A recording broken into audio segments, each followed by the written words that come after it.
Good morning student. आज हम discuss करेंगे क्लास 9 का यूनिट फर्स्ट मोशन।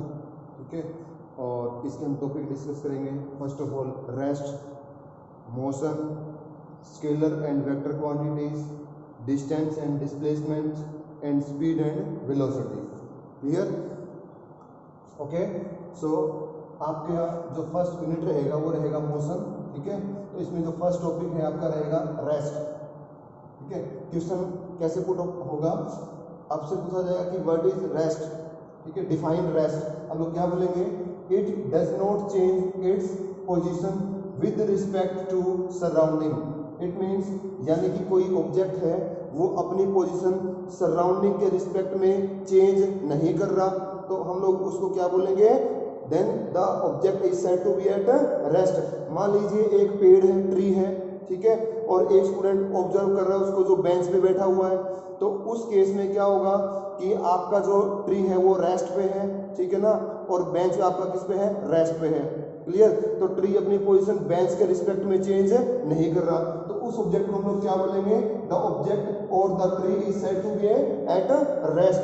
क्लियर? यानी कि बेंच भी किस पे है? रेस्ट पे, और ट्री भी किस पे है? रेस्ट पे। क्लियर? देन नेक्स्ट टॉपिक क्या रहेगा आप लोगों का? Motion, define motion. ठीक है, क्वेश्चन कैसे पुट अप होगा? Define motion. मोशन में क्या बोलेंगे हम लोग?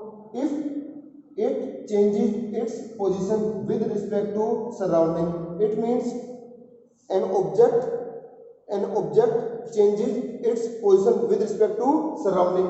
मान लीजिए ये कोई आपके पास ट्री है, ठीक है, ये आपके पास क्या है? ट्री, और यहां पे कोई आपके पास क्या है? बाइक है, सपोज कीजिए।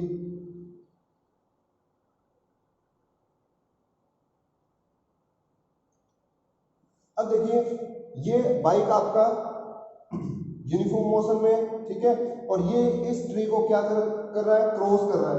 ठीक है, इसको क्या कर रहा है? ये वाला क्रॉस। ठीक है, अब देखिए जब ये ऑब्जर्व कर रहा है इसको, तो ट्री आपका कैसे होगा? मोशन में होगा ना। ट्री आपको कैसे चलता हुआ दिखाई देगा? That means the object changes its position with respect to surrounding. अब ये बाइक आपकी यहां से यहां तक आ गई, इसका मतलब अब ट्री यहां पे था, तो बाइक को कैसे ऑब्जर्व हो रहा है कि ट्री का, अब इसके ट्री कहां है? आगे है। अब ट्री कहां रहेगा? इसके पीछे। इसका मतलब क्या हुआ? द बॉडी और object changes its position with respect to surrounding. Surround के रिस्पेक्ट में अपनी पोजीशन को क्या कर रहा है? ये चेंज कर रहा है, उसको हम लोग क्या बोलेंगे? मोशन पे। क्लियर हुआ? तो ये क्या हुआ? रेस्ट हुआ। अगर ये अपना, जैसे मान लीजिए ये रेस्ट पे है, ये भी रेस्ट पे है, तो दोनों को क्या बोलेंगे हम? The object is said to be at rest. Clear? और मोशन में तो क्या बोलेंगे? The object is said to be in motion if it changes its position with respect to surrounding. Clear? ठीक है, नेक्स्ट टॉपिक आपका जो रहेगा वो रहेगा आपका रेस्ट हो गया, मोशन हो गया, स्केलर एंड वेक्टर क्वांटिटीज। ठीक है बेटा, तो अब देखिए स्केलर कौन सी क्वांटिटी होती है? स्केलर, ठीक है, scalar quantities are those quantities, scalar quantities are those quantities which have only magnitude, ठीक है, not direction, that quantity is known as scalar quantities. Clear? यानी कि जिस क्वांटिटी के पास क्या होगा? ओनली क्या होगा? मैग्नीट्यूड होगा, यानी कि वैल्यू होगी, ठीक है, उसके पास कोई डायरेक्शन नहीं होगी, उस क्वांटिटी को क्या बोलेंगे हम लोग? Scalar quantity. क्लियर? जैसे मास, ठीक है, मास जैसे 4 kg क्या हमें पता नहीं है कि 4 kg राइस है, बनाना है क्या, यानी कि मास हो गया। लेंथ हो गया, ठीक है, लेंथ 4 मीटर, 10 मीटर, ठीक है, मास लेंथ, और क्या आ जाएगा साथ में? डिस्टेंस। ये क्वांटिटी कौन सी आप लोगों की? Scalar quantities. क्लियर? ठीक है, नेक्स्ट आपका है वेक्टर क्वांटिटीज। कौन सी बेटा? Vector quantities. those quantities which have have magnitude as well as direction। which quantity यानी कि vector quantities are those quantities which have magnitude as well as direction, और ऐसे बोल सकते हैं which have magnitude and direction, as well as की जगह क्या लगा देंगे direction, is known as vector quantities। ठीक है, कौन सी हो जाएगी वेलोसिटी, एग्जांपल में क्या लेंगे हम लोग वेलोसिटी, डिस्प्लेसमेंट। ठीक है, और इसमें क्या आ गया था आपके पास मास। ठीक है, अब देखिए यहाँ पे वेलोसिटी है तो यहाँ पे क्या आ जाएगा स्पीड। ठीक है, अब यहाँ पे क्या है डिस्प्लेसमेंट, यहाँ पे क्या आ जाएगा डिस्टेंस। ऐसे भी हम लोग लर्न कर सकते हैं। कैसे, मास आपका स्केलर है, वैसे कौन सा फंडामेंटल क्वांटिटी होती है, स्पीड होता है जैसे 4 kilometre per hour, 4 kilometre per hour, 10 kilometre per hour. हमारे पास डायरेक्शन तो नहीं है ना इसमें कि 4 kilometre per hour in a particular direction, east में जा रहा है, वेस्ट में जा रहा है, साउथ में जा रहा है, नहीं बता रहा। ओनली क्या है ये वाला स्पीड, जैसे 4 किलोमीटर पर आवर, ये क्या होती है आप लोगों की स्केलर क्वांटिटी। ठीक है, डिस्टेंस में कोई डायरेक्शन नहीं है, 4 मीटर। ठीक है, कोई पर्टिकुलर डायरेक्शन नहीं दे रखी है। ठीक है बेटा, नेक्स्ट में इसमें क्या हो जाएगा वेलोसिटी, जैसे 40 kilometre per hour toward east, toward south. ठीक है, डिस्प्लेसमेंट में क्या हो जाएगा the shortest distance between initial and final position. इसमें में क्या स्पेसिफाई किया हुआ है, डायरेक्शन को स्पेसिफाई किया हुआ है। ठीक है, तो जिसमें डायरेक्शन होगा और साथ में क्या होगा मैग्नीट्यूड। ठीक है ना, वो क्वांटिटी कौन सी हो जाएगी आप लोगों की, कौन सी हो जाएगी वेक्टर क्वांटिटी। और जिसमें ओनली क्या होगा, ओनली मैग्नीट्यूड होगा, वो क्वांटिटी कौन सी हो जाएगी आपके पास स्केलर क्वांटिटी। क्लियर।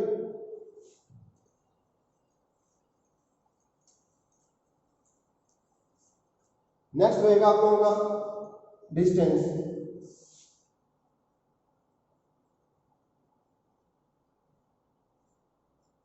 डिस्टेंस क्या होता है, देखिए the actual length covered by a body। ठीक है, the actual length covered by a body, और क्या लिख सकते हैं यहाँ पे बॉडी, और क्या लगा देंगे object. The actual length covered by a body और object is known as distance. Clear. जैसे मान लीजिए राम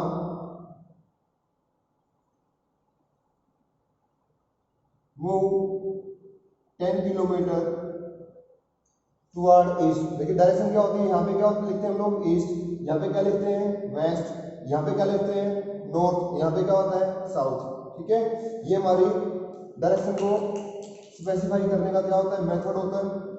ठीक है, राइट हैंड में ईस्ट लिखा जाता है। ठीक है, ईस्ट का अपोजिट क्या हो जाएगा, सॉरी ईस्ट, यहाँ पे क्या लगा देंगे वेस्ट, और ये क्या हो जाएगा नॉर्थ, ये क्या हो जाएगा साउथ। तो ईस्ट का अपोजिट क्या हो जाएगा वेस्ट। ठीक है, और यहाँ पे ऊपर की ओर, ऊपर का मतलब क्या होता है इन फ्रंट ऑफ यू। ठीक है, यहाँ पे क्या होता है नॉर्थ, और नीचे क्या होता है साउथ। एक्चुअल में ये नीचे नहीं होता बेटा, जब हम लोग इस बोर्ड को यूं करेंगे, ठीक है ना, हॉरिजॉन्टल ऐसे, जैसे ये, अब तो बोर्ड ऐसे, एक्चुअल में क्या होता है ईस्ट यहाँ पे होता है, वेस्ट यहाँ होता है। ठीक है, नॉर्थ कहाँ होता है सामने होता है, और साउथ कहाँ होता है बिल्कुल पीछे, यानी कि इसका 180 डिग्री अपोजिट क्या हो जाएगा आपका बैकवर्ड। क्लियर हो गया। तो देखिए क्वेश्चन क्या रहेगा आप लोगों का, Ram move 10 kilometre toward east, then take a left turn and move again 10 kilometre. ठीक है, अब इसमें डायरेक्शन नहीं दिया, क्या बोला Ram move 10 kilometre toward east, then take a left turn and move again 10 kilometre. After that he take a left turn and move 5 kilometre. ठीक है, यहाँ पे आ जाएगा 5 किलोमीटर। अब आपको जब ये वाला ड्रॉ करना होता है तो हम लोगों को क्या करना होता है, जो स्केल लेंगे हम लोग प्रॉपर लेंगे।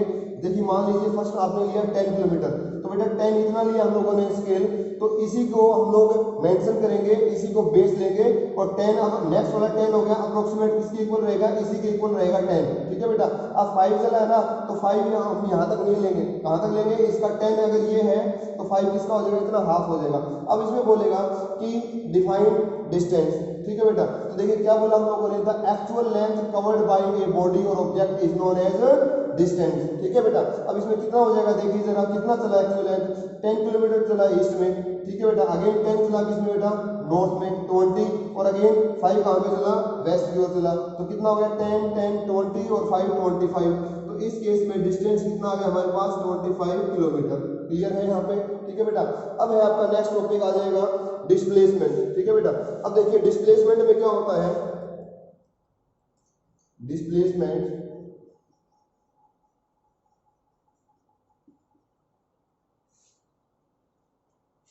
the shortest path between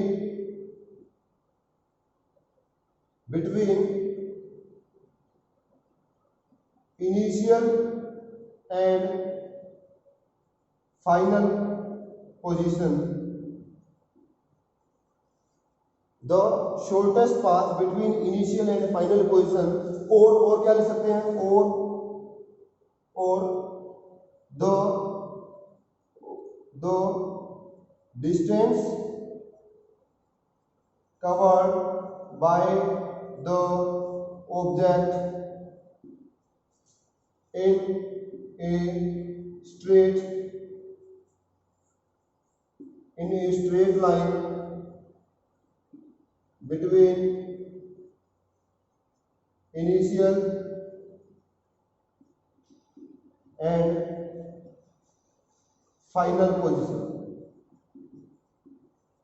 कहने का मतलब क्या हुआ कि shortest path between initial and final position को क्या बोलेंगे हम लोग, डिस्प्लेसमेंट।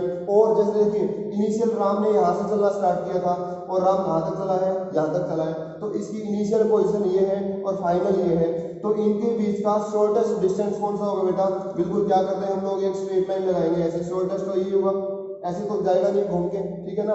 तो ये शॉर्टेस्ट पाथ होगा ना, इसको हम लोग क्या बोलते हैं, डिस्प्लेसमेंट। ये होता है आपका डिस्प्लेसमेंट। और क्या बोलते हैं, the distance covered by an object in a straight line. देखिए स्ट्रेट लाइन, इनिशियल और फाइनल पोजीशन के बीच में डायरेक्ट लाइन लगा दीजिए और जो डिस्टेंस आएगा मेजर करके वो हमारा क्या हो जाएगा बेटा, डिस्प्लेसमेंट हो जाएगा। क्लियर हो गया। अगर राम वापस से यहीं से चलता और यहीं पे वापस आ जाता तो उस केस में डिस्प्लेसमेंट क्या हो जाता, हमारा जीरो हो जाता। क्यों, बिकॉज हमारी डेफिनेशन क्या है, the shortest distance between initial and final position. तो इनिशियल पे भी यही था राम, ठीक है, और फाइनल पे यहीं पे आ गया। इसका मतलब है दोनों का बीच में जहां से चला था वहीं पे वापस आ गया, तो टोटल डिस्टेंस क्या हो जाएगा, यानी कि डिस्प्लेसमेंट क्या हो जाएगा, उस केस में जीरो हो जाएगा, ठीक है ना। तो देखिए अब इसमें डिफरेंस आता है, तो distance can never be zero, ये कभी जीरो नहीं हो सकता। डिस्टेंस क्यों नहीं हो सकता, क्योंकि कुछ ना कुछ तो चलेगा ना ऑब्जेक्ट, तो उसका डिस्टेंस कभी जीरो नहीं होगा, ठीक है। और डिस्प्लेसमेंट में क्या होता है, डिस्प्लेसमेंट कैन या डिस्प्लेसमेंट में भी जीरो, डिस्प्लेसमेंट में भी जीरो कैसे हो सकता है, बिकॉज जहां से चला था वहीं पे अगर वापस आ जाए तो ये क्या हो जाता है, इक्वल टू जीरो, यानी कि may be equal to zero. क्या लगा देंगे इसमें आगे, may be equal to zero, ठीक है ना बेटा। ये होता है एक्चुअल डिस्टेंस और ये क्या होता है, शॉर्टेस्ट डिस्टेंस। क्लियर हो गया। तो हमारे पास आज टॉपिक हो गया आप लोगों के, रेस्ट हो गया, मोशन हो गया, स्केलर एंड वेक्टर क्वांटिटी हो गया, डिस्टेंस एंड डिस्प्लेसमेंट हो गया। क्लियर बेटा। अब आगे स्पीड एंड वेलोसिटी आपका ये करेंगे हम लोग नेक्स्ट क्लास में। ओके, आप लोगों को रिवाइज करना है, इसके लिए हम लोगों को क्वेश्चन आंसर अभी आपको दे दूंगा, ठीक है। और बेटा घर पे रहिए, अपना मास्क वगैरह यूज कीजिए, ठीक है, अपने हैंड को सैनिटाइज कीजिए, ठीक है, बाहर निकलने से बचिए आप लोग। Clear, okay, take care.